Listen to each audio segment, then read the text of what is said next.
Ya Allah, Bapa di dalam surga, puji dan syukur kami aturkan kehadiran-Mu. Terima kasih karena Engkau telah melindungi kami dari tadi hingga sekarang ini. Sekarang kami mau melakukan kegiatan kami. Utuslah Roh Kudus ke dalam hati dan pikiran kami, agar kami dapat melakukan kegiatan kami ini dengan baik. Nama-Mu yang tetap kami puji, kini dan sepanjang masa. Dalam nama Bapa dan Roh Kudus. Amin. Baik, selanjutnya Ibu akan mengecek kehadiran kalian pada siang hari ini. Angelus, Astika, baik, kalian hari ini hadir semua. Masing-masing tolong melihat di bawah kolong meja, kolong kursi, di sekitar tempat duduk kalian. Kalau ada sampah, tolong dipungut dan dibuang ke tempat sampah. Ada yang masih ingat materi pembelajaran kita sebelumnya? Ya, silakan Cece. Materi kita sebelumnya adalah tentang perkembangan bahasa dalam komunikasi pada remaja. Ada yang masih ingat bagaimana teknik kita ketika berkomunikasi dengan pasien remaja? Ayu, silakan Ayu. Teknik berkomunikasi pada pasien remaja yaitu yang pertama, menganggap remaja itu sebagai sahabat. Dua, menjadi pendengar yang baik dan memberi kesempatan pada remaja untuk mengekspresikan perasaan, pikiran, dan sikapnya. Materi pembelajaran kita pada hari ini ada hubungannya dengan gambar 1 dan gambar 2 yang ada di tayangan slide PowerPoint ini. Ada yang bisa membantu Ibu untuk menjelaskan tentang gambar 1 dan gambar 2 ini? Oke, Elizabeth, silakan Nana. Gambar 1 terdapat seorang perawat sedang berkomunikasi dengan seorang pasien berusia dewasa. Sedangkan gambar yang kedua, seorang perawat sedang berkomunikasi dengan seorang pasien lansia. Ya, hari ini kita akan belajar materi tentang perkembangan bahasa dalam komunikasi pada usia dewasa dan pada usia lansia. Kalian perlu mempelajari materi ini karena materi ini bisa menjadi bekal bagi kalian ketika bertugas nanti sebagai seorang asisten perawat. Dalam arti ketika kalian merawat pasien nanti, kalian akan menghadapi pasien-pasien dari berbagai latar belakang usia, termasuk di dalamnya adalah pasien usia dewasa dan lansia. Baik, tujuan pembelajaran kita hari ini ada 4 tujuan pembelajaran. Yang pertama, kalian diharapkan dapat menentukan ciri perkembangan bahasa, bentuk, dan teknik komunikasi pada usia dewasa dan lansia. Yang kedua, kalian diharapkan dapat merinci bentuk, teknik, dan komunikasi pada usia dewasa dan lansia. Kemudian, tujuan pembelajaran yang ketiga, kalian dapat memadukan teknik berkomunikasi pada usia dewasa dan lansia. Serta tujuan pembelajaran yang keempat, kalian dapat menerapkan perkembangan bahasa sesuai tingkat usia dewasa dan lansia. Hari ini kita akan melakukan pembelajaran dengan menggunakan metode pembelajaran saintifik. Setelah itu, model pembelajaran kita pada hari ini adalah model pembelajaran problem based learning. Dan kita akan menggunakan metode pembelajaran, ada metode tanya jawab, ada metode diskusi, metode kerja kelompok, kemudian metode penugasan. Ya. Kemudian juga pada akhir kegiatan pembelajaran ini, Ibu akan memberikan post test untuk kalian untuk mengecek pemahaman kalian terkait materi yang sedang kita pelajari ini. Kemudian bagi teman-teman yang aktif selama kegiatan pembelajaran ini akan mendapatkan nilai tambah dari Ibu. Selanjutnya Ibu minta kalian untuk memperhatikan gambar dan kasus berikut ini. Beralih kemudian ke gambar dan kasus yang kedua. Bagaimana kalian menyikapi kedua kasus di atas ketika nanti kalian bertugas sebagai seorang asisten perawat? Kira-kira ada yang bisa membantu Ibu mengungkapkan apa yang bisa dilakukan? Patricia, silakan Mama.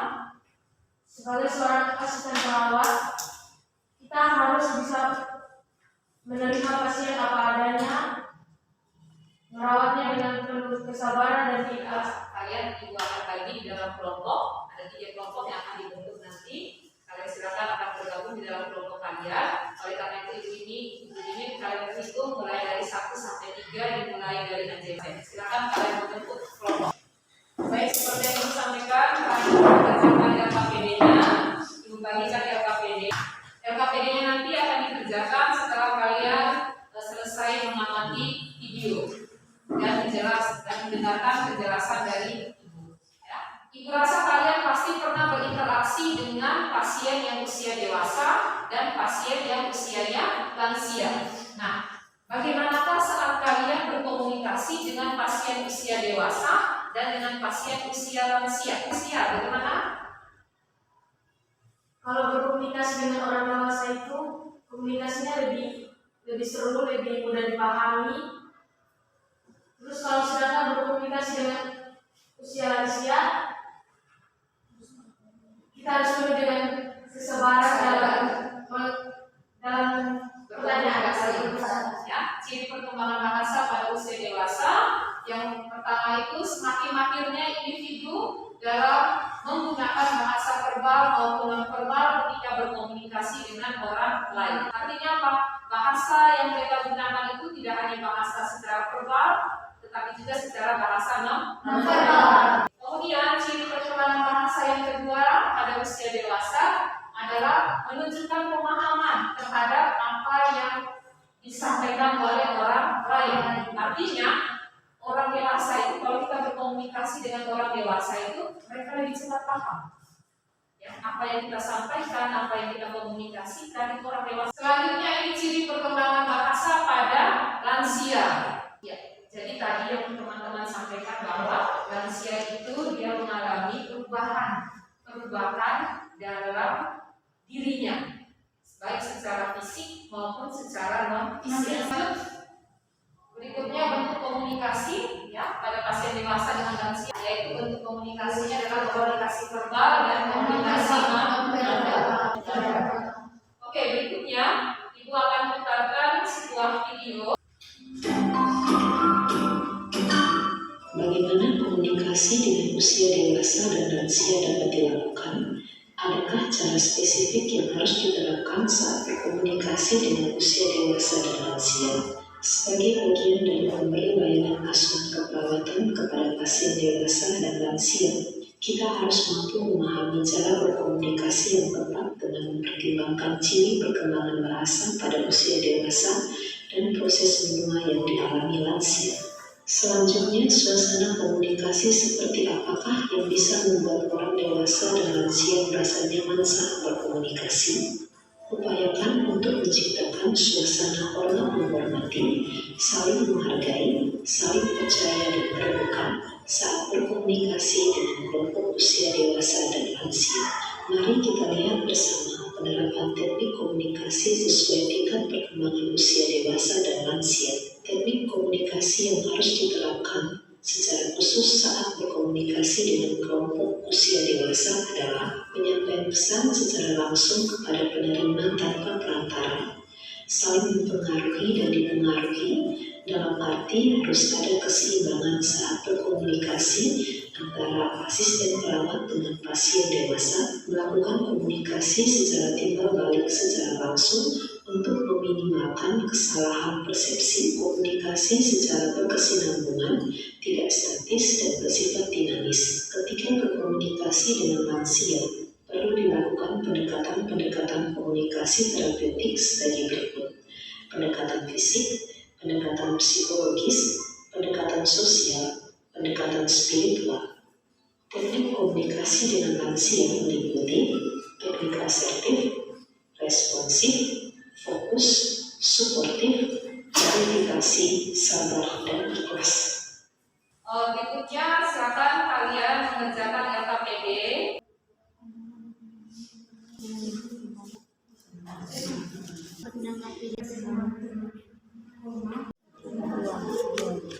Kita ice breaking sedikit ya.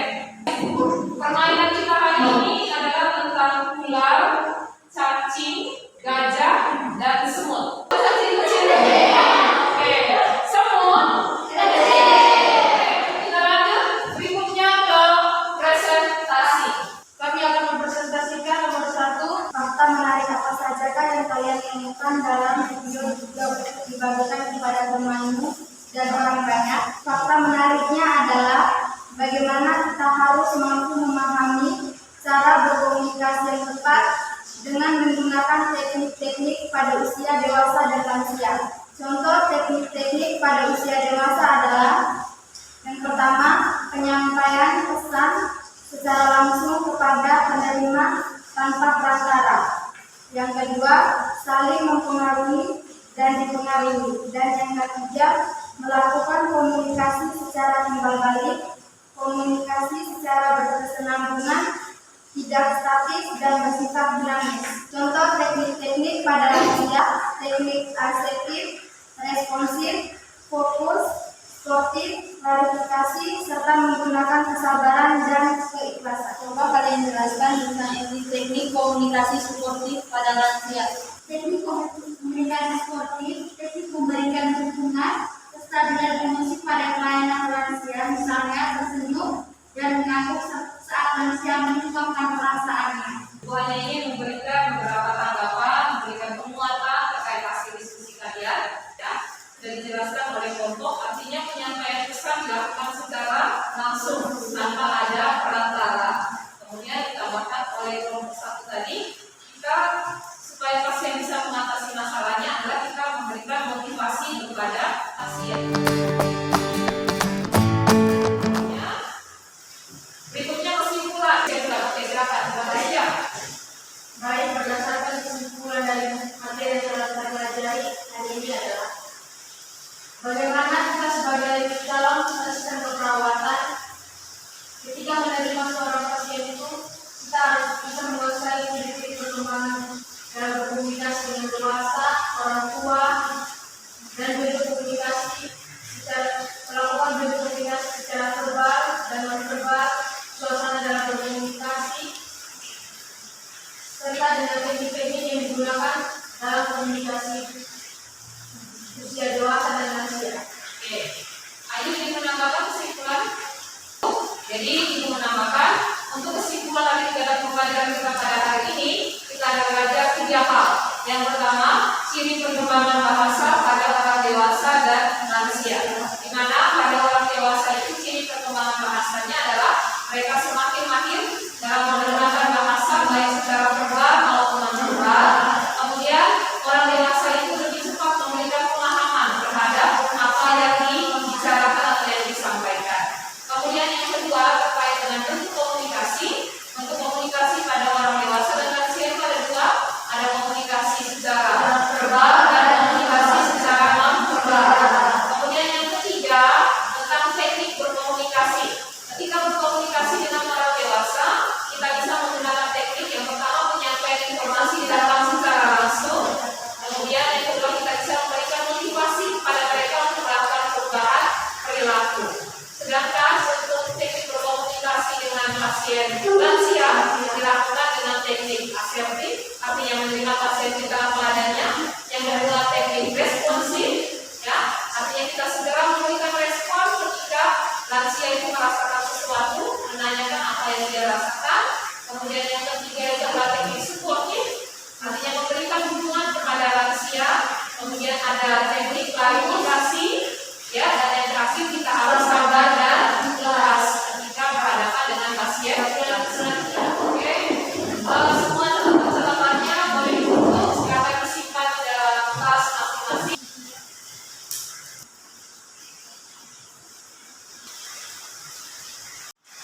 Oke, silakan dikumpulkan.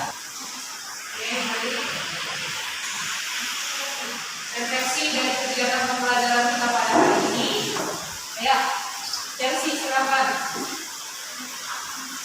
Apa yang paling menarik dari pembelajaran hari ini? Hal yang paling menarik dari pembelajaran hari ini, yang pertama, kekompakan dalam menjelaskan kelompok. Yang kedua, penjelasan yang diberikan juga secara mudah dipahami oleh kita akan hal yang penting. Tugas praktiknya yaitu teman-teman diminta untuk membuat video yang berkaitan dengan komunikasi pada usia dewasa dan lansia. Kita minggu depan kita akan membahas materi tentang komunikasi terapeutika. Kita akhiri kegiatan pembelajaran kita ini dengan Ya Bapa, puji dan syukur kami aturkan kepadamu karena Engkau telah melindungi kami dari berbagai usia ini. Sekarang Kamu mau pulang, jaga dan lindungilah kami selalu dalam perjalanan. Semoga kami tiba di rumah kami masing-masing dengan selamat. Namun tetap kami puji Tuhan kini dan sepanjang masa. Amin. Dalam nama Bapa dan Putra dan Roh Kudus. Selamat siang.